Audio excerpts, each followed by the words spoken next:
When we talk about saving the rainforests, it's really easy to think there must be one single magic bullet solution. But the reality?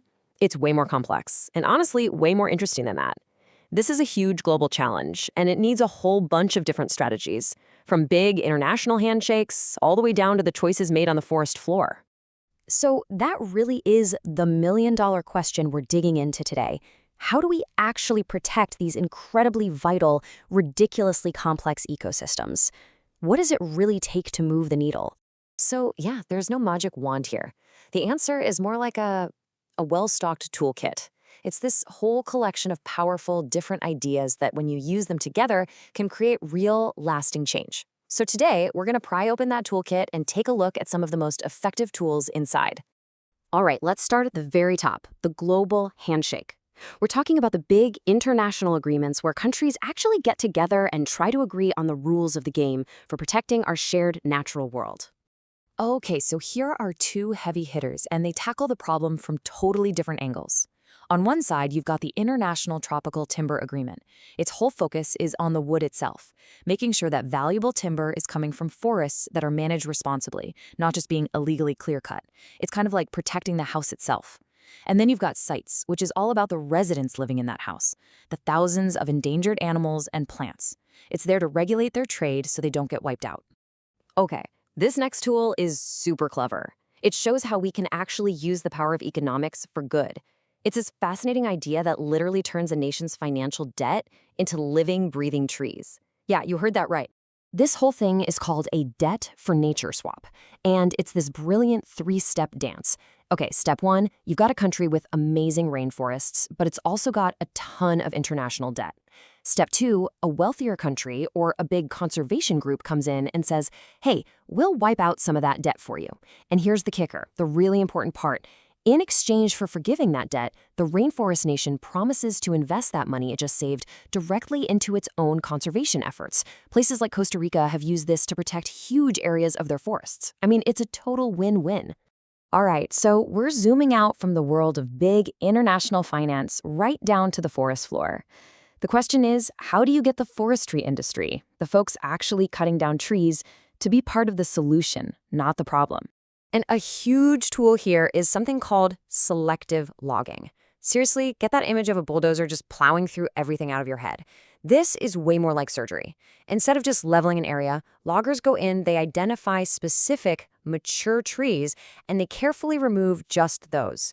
And the result? The rest of the forest canopy, the soil, the whole ecosystem, it's left mostly untouched, which means it can bounce back way, way faster. And this is where it gets really cool, showing how both high-tech and, well, old-school methods can make this even better. So you've got helicopter logging, literally lifting trees straight out of the forest. That means no need for building those huge, destructive roads right through the middle of everything. And then, on the other end of the spectrum, you can use animals like horses. It sounds old-fashioned, but it does way less damage to the delicate soil than some giant piece of heavy machinery. But look, being smarter about cutting trees down is just one side of the coin, right? The other essential piece of the puzzle is reforestation, the simple but incredibly powerful act of planting new trees. And this isn't just about sticking saplings in the ground. It's about actively rebuilding habitats for wildlife, preventing soil from washing away, and, so critically, creating new carbon sinks to pull CO2 right out of our atmosphere. Okay, so we've talked a lot about protecting the trees, but what about the people, the ones who actually live in and around these forests? Well, our next tool, the Biosphere Reserve, is all about that. It's a really sophisticated way to balance the needs of both people and nature. So a Biosphere Reserve isn't just some giant park with a fence around it. It's this super smart, layered system. Right at the heart, you have the core zone. This area is completely protected. Think of it as a sanctuary, no touch.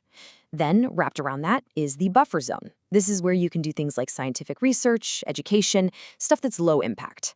And then in the outermost ring, you have the transition zone. And this is where local communities can actually thrive, with sustainable farming, tourism, and other businesses that work with the environment, not against it. And that brings us to the last tool in our kit for today, and it might be one you didn't expect. Tourism. I mean, really, can your vacation actually help save a forest? Well, the answer might surprise you. Well, here's the thing. When it's done right, The benefits are just massive. It gives local people jobs, which creates a real economic reason to protect the forest instead of chopping it down for timber or farmland. You see lodges built with local stuff, powered by solar panels. It's a whole ecosystem of its own. And maybe the most important part, it educates visitors, turning them from just tourists into people who actually care and become advocates for conservation.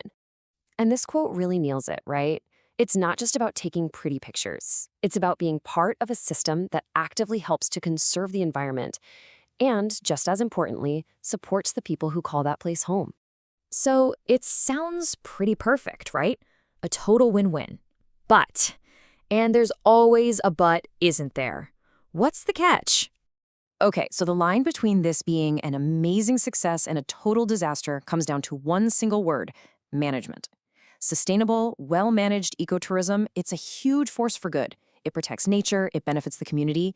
But the flip side, poorly managed tourism that's all about packing in as many people as possible for a quick buck, that just disturbs wildlife, creates tons of waste, and can actually damage the very ecosystem people came to see. So yeah, how you do it, that's everything. So as you can see, there is absolutely no single easy answer here. Saving the rainforests means using this whole toolkit, a powerful mix of big-picture global policies, some really clever economic ideas, and smart, sustainable actions happening right there on the ground. And that kind of brings us to a final thought. When you look at all these different tools, from international agreements and debt swaps to these smart zoning plans, which one do you think is the most powerful? And maybe even more importantly, what's missing? What other awesome ideas could be thrown into this kit to make sure we're protecting these amazing ecosystems for everyone, forever?